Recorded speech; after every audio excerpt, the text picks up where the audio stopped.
You know it, I know it, everybody knows it at this point. Kentucky basketball needs another center for the roster this upcoming season. And I think Somto Cyril's the guy.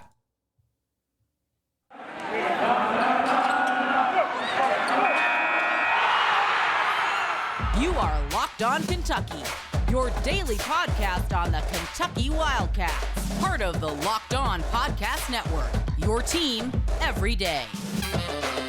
All right, what is going on, Big Blue Nation? Welcome on in to Locked On Kentucky, your daily Kentucky Wildcats podcast. I'm your host, Lance Dawe, writer for Sports Illustrated for various SEC-related things. But on this podcast, we take a dive into all things Kentucky athletics. On today's episode of Locked On Kentucky, going to be discussing the big man that could reclassify and commit to the Wildcats, Somto Cyril, who is labeled as a baby Shaq. Going to talk about him a little bit more in depth on today's episode. I know we've talked about him in episodes past, but took a visit to the Wildcats just a couple of days ago and kind of want to flesh out my thoughts on what he could be on this year's team. Going to let you know it's important. Also, going to talk about the ACC-SEC challenge that is coming to the league this upcoming season. Could Duke be the team that is paired with the Wildcats this year? Going to discuss that, NCAA Bracketology, and update there as well. Thank you so much for making Locked On Kentucky your first listen every single day. If you are listening on YouTube or if you're listening on podcast, please go ahead and subscribe wherever you are at. Trying to get to 5K subs before the start of the season. Would appreciate you guys, those that want to hop on the bandwagon. All right, so let's go ahead and get into it. Somto Cyril. Let's reset the stage here. Every comic book is somebody's first, as Stephen Godfrey likes to say. He is a four-star prospect in the 2024 recruiting class, 7 feet tall, 240 pounds. He is a load. He is described as many as a baby Shaq. He has a tendency to break backboards on his dunks. He is just a physical force of nature, very aggressive player around the rim.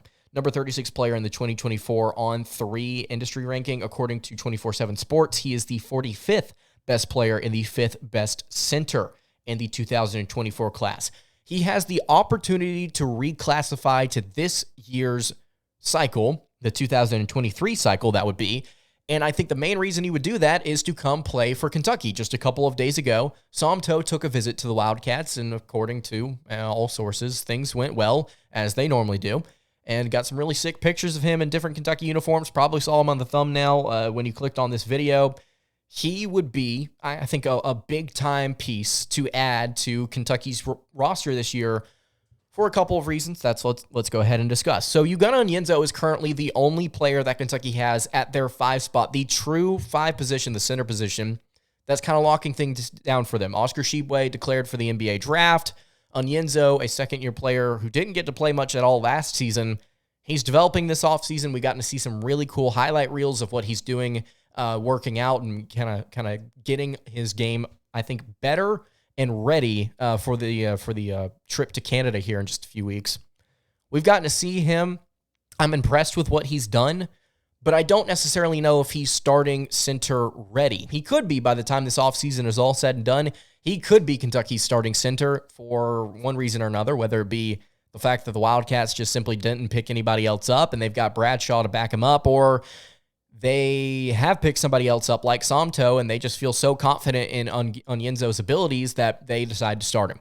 So you've got Ugonna Onyenso as your only true 5. You have Aaron Bradshaw, who's also a 7-footer, but according to Bradshaw, they are going to play him at the power forward spot. They're going to play him at the 4. He's simply a good enough ball handler and a better shooter than what Kentucky's had the past couple of seasons there, and he's going to get the opportunity to be their number 4. Or their power forward on this year's upcoming team. I can see rotations where the Wildcats want to slide him down to the 5 and maybe play a guard-heavy lineup. I can see that. I think that would be a lot of fun. You'll have the opportunity to do that if you pick up Joey Hart. But Kentucky, as it stands, I believe, needs a second center. They need a second true 5, a true big man, if you will. And the thing about Onyenso and Bradshaw is they're tall. Definitely you'll take the height compared to what Kentucky has had at that position for the majority of Cal's tenure, I would argue, outside of a couple of seasons where the Wildcats were just loaded when it came to height. But it's not, I think, the physicality that you want at the rim And to get potentially a guy that's 7 feet tall, 240 pounds, I mean, that's a grown man. You'll take that. You have more of a wiry build in Aaron Bradshaw and definitely more of a thinner build in Ugonna Onyenso, even though Onyenso, I think, is a really strong defensive player. You need somebody with some weight, with somebody that can anchor that down for you, and somebody that could at the very least, rotate in and be kind of that complement to Bradshaw and Onyenso. You need somebody that can help on the glass. You need somebody that can help when it comes to, I think, Bradshaw is going to be talented when it comes to offensively what he can do around the rim. Ugonna, I think, is going to be a little bit more raw. Still, year 2, I think he's going to be a little bit better, but probably more raw. Somto is somebody that you can have on both ends of the floor and immediately make an impact. And having one more guy that is really strong there, aggressive when it comes to scoring at the rim, you need that. Overtime Elite is the team that just gave Kentucky one of their most recent commits, Jordan Burks, and Baby Shaq here also played for OTE this past season, 8.1 points, 6.4 rebounds, 3.4 blocks per game, while shooting 66% from the floor.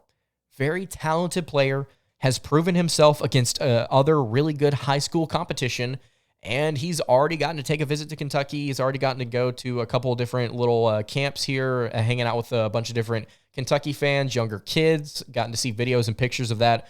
Really awesome. In a KSR article that I was reading earlier, I got the quote here.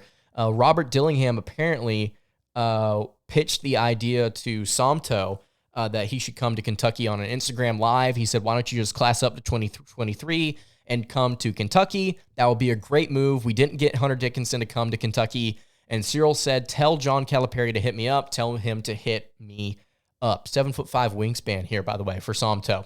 I really appreciate the article there from KSR. I believe that was Tyler Thompson that wrote that piece. So the Wildcats need another center. I think Somto would be the perfect fit when it comes to actual physical size and then also his ability, complementing Aaron Bradshaw and Ugonna Onyenso.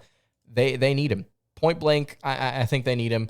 If they can get him to reclassify, it would mean the world to Kentucky's roster, which at that point would then have Rob Dillingham, DJ Wagner, Reed Shepard, Adu Thiero, Joey Hart, Justin Edwards, Jordan Burks, Aaron Bradshaw.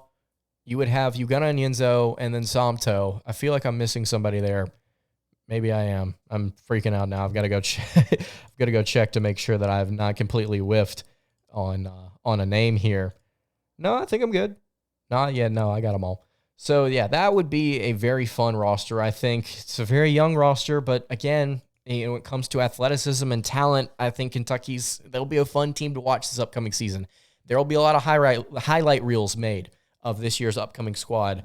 I've got a feeling. So if you've got any thoughts on Somto Cyril, if you've got any thoughts on what UK needs to do in the portal or in this year's class, apparently there's still work to be done, you can leave that in the YouTube comments below, or you can hit me on the socials at LockedOnUK on Twitter.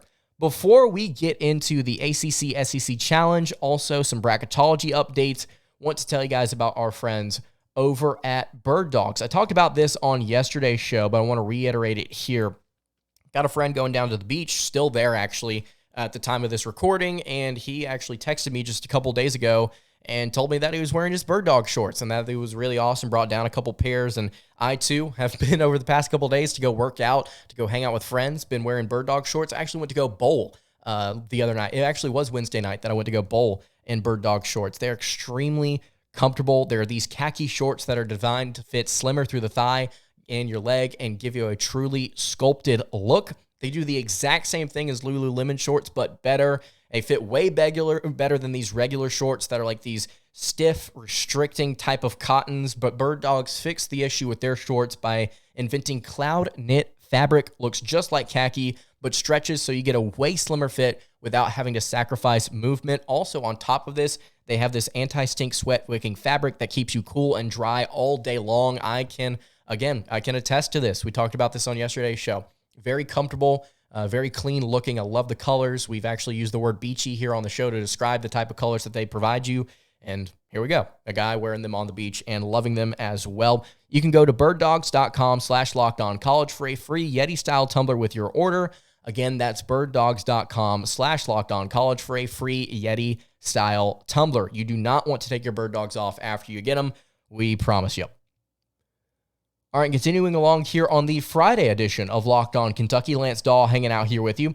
I really appreciate it. Everybody watching along wherever you are tuned in, whether that be on YouTube or on podcast. If you're listening on podcast, please follow the feed wherever you are at. If you're on YouTube, subscribe to the show. You're missing out. We got a lot of great content here coming up for you over the month of June and July as we continue to get closer to SEC Media Days, which is actually not that far off now that we're kind of wading through the rest of the summer. So subscribe. It's going to be a lot of fun here on the channel. All right. I think I want to tackle bracketology here before we get into the ACC-SEC challenge. So in case you have not seen, ESPN.com, you know the one, Joe Lunardi, he has updated his bracketology to fit kind of the college basketball world following the, mad dash in the transfer portal for all of these different teams. He has now bumped Kentucky way down, I think, compared to where they were just a couple of months ago. They're 1 seeds in his bracketology as of, I believe it was June 7th. Kansas, Purdue, Michigan State, and Duke. Michigan State has had a great offseason, which is weird to say, considering that they're normally not a powerhouse when it comes to recruiting. Kentucky, though, in that Omaha region where Kansas is at, this does not matter at all. It's just kind of the feel, the vibe that I want to talk about here. Kentucky's an 8th seed, and they would be playing a team like Northwestern heading into this year's season. That's where Joe Lunardi believes the Wildcats are at. They believe that they're on the level of a team like Northwestern. And I don't want to say Northwestern's bad. They've got a solid backcourt. That's a fun team. That was a good team in the Big Ten last year. But for the Wildcats, I think with the way things have been trending for John Calipari, something's got to give at some point, and you have to find a way to execute and succeed and then get that high postseason start, right? You have to find a way to get that high seed. Kentucky was a 2 seed just 2 seasons ago. We all know how that went. The Wildcats have to get back to where they were. They need to be able to find their way through the regular season. They need to get to March Madness with a higher seeding than what they are currently projected to, not just for the sake of, I think, the fan base and how they've been frustrated with what Cal has been doing, but I also think for Cal, he needs to be able to prove that he can still do this, man, because he's been able to get the talent. He's been able to have these good regular seasons, but over the past few years, there's just been nothing. And this past cycle for the Wildcats was really bad, I think, with the National Player of the Year on your roster. I mean, it was just straight up just not good. It was just a failure compared to where Kentucky started the beginning of the year. And there's somebody speed racing down the road outside of my apartment. Good for them. Hope they get a ticket. Anyway, Kentucky, they need to get back to where they were. And the fact that they're projected to be this low after an offseason that they had opportunity with, it's just bad. It's just, I don't want to say it's embarrassing because I don't want to be dramatic. I mean, who cares about June bracketology? But it's less about the seeding and more about the fact that this is how the Wildcats are perceived. This is what people think. When you ask about Kentucky basketball, you ask kind of the realm they're in right now, it's bad. I was just on an ESPN radio show earlier today, actually, talking about the Wildcats and Antonio Reeves, and it's just not a good spot for UK and Cal. Every time you hear about something Kentucky as a national media type or as just somebody consuming the sport casually online, you say, man, that's not good. Let's see if they turn it around. Man, that's not good. Let's see if they turn it around. Man, that's really bad. Kentucky's in a bad spot. Are they even a top 25 team? What is Cal doing? Nothing, apparently. That's kind of been the vibe that Kentucky has presented to the world over the past few months, and they really do need to, at the very least this season, the start of this season, start to prove some people wrong. And it does start now, I guess, with picking up players because they still need more. The final thing I want to touch on here on today's episode of Locked On Kentucky is Kentucky and Duke potentially playing in the SEC-ACC Challenge. So as you all know, we're moving along from the SEC Big 10 Challenge, or the SEC Big 12 Challenge, I'm sorry. So no longer is Kentucky going to be playing Kansas in that challenge every single year midway through the conference slate. They will be playing a team from the ACC. I think it's pretty clear what Kentucky's going to be doing here. It's going to be either playing North Carolina or it's going to be playing Duke. I think that there are going to be very few years where those two teams do not end up playing the Wildcats. There was an article recently that was released by Daily Progress, if I'm not mistaken. They projected all 14 SEC, ACC challenges. Texas A&M playing Virginia, Virginia Tech playing Florida, South Carolina, NC State, Clemson at Alabama. That's kind of fun.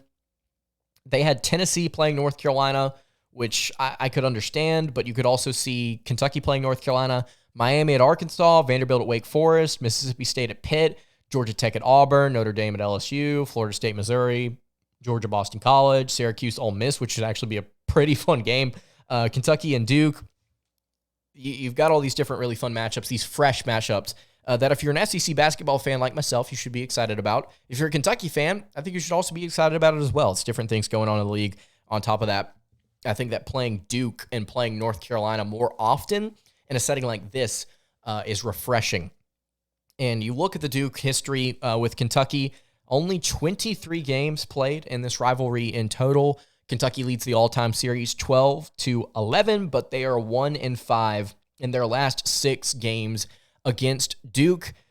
And you look at what has been kind of the scene, the setting for these games for the Wildcats and for the Blue Devils.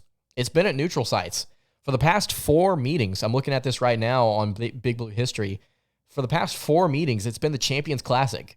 And Kentucky got 1 win in Chicago, a really clutch win. And the Champions Classic back in 2015.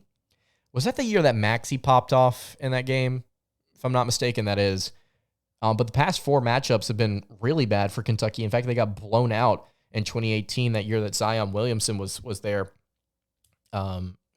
I did not go to that game, but I actually have a shirt from it. Anyway, point being, Kentucky and Duke, I think, should play more. I think that this is a thing that college basketball, quite frankly, has missed out on, has kind of whiffed on. The schedule makers, whoever those may be, getting those two teams to play home or away, getting to go play in Cameron Indoor Stadium. I saw an article about this earlier. I need to go actually look. I cannot remember the last time these two teams played in Cameron Indoor Stadium. It might have honestly been in 1958. It looks like that's Kentucky at Duke, and it was not a neutral site anywhere. So, holy cow. Kentucky and Duke need to play more home and away games. This could be something that becomes somewhat of a rivalry. And I understand that Duke's not in the SEC, but if you play this game every single year and play it home and away, I think that the Kansas game's fun. I think that that's awesome. Let's start to create a little bit more recent history here with Duke and see if we can pick up some wins and start to create a little controversy between the two programs. I think that would be a lot of fun to have some headbutting there between these two teams. So if you've got any thoughts on the SEC-ACC challenge, I'm thrilled that this is coming to the league. I'm excited to see Kentucky play North Carolina and Duke. Whatever your thoughts may be, you can leave those in the YouTube comments below.